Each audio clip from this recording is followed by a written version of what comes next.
There are incredible discoveries to be made out there.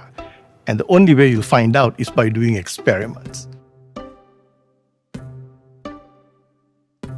And I always loved biology, but I never would have imagined that I would be a professor.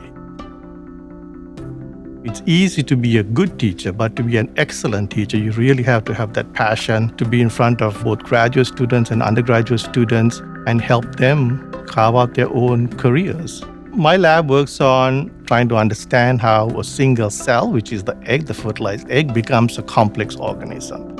So sea urchins belong to a group called the echinoderms. Echinoderms are one of the closest groups to the group that humans belong to, the chordates. So by studying sea urchins, we actually can learn a great deal about human development. We think of ourselves as an integrative biology department. We try to understand biology at all levels. And the idea is that we can all learn from one another. And this is especially important now with climate change and the environmental impacts on organisms. If you look at discoveries that have been made in the last 100 years, in the last 10 years, insights from basic mechanisms led to the development of new drugs, treatments for diseases, simply by understanding how things work in nature. This is really the promise of basic research.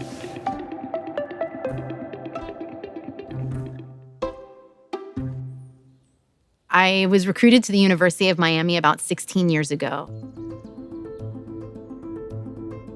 And I was brought here to develop a program in cancer disparities. I started this process of trying to understand how cancer disparity was represented throughout the Miami metropolitan area. I identified an area with an excess incidence of cervical cancer. Turns out that the area I identified was Little Haiti, which is the largest enclave of Haitian settlement in the United States. I felt super compelled to try to figure out why that disparity existed, and more importantly, what we could do about it. And so my work is actually grounded in something called community-based participatory research, where we work collaboratively with community leaders. We want to ensure that the questions that we're asking resonate with their lived experience, that ultimately would lead to better prevention, detection, treatment.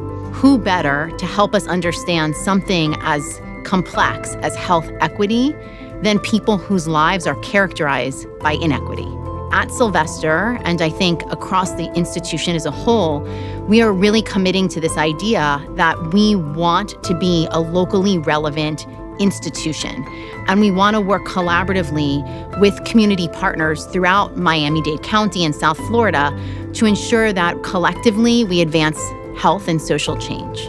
I think at the heart of it, research is about discovery and thinking about how we come together as scholars and scientists and students with different perspectives to be bright lights, to generate new knowledge, to be the change, particularly in health, because the potential is limitless.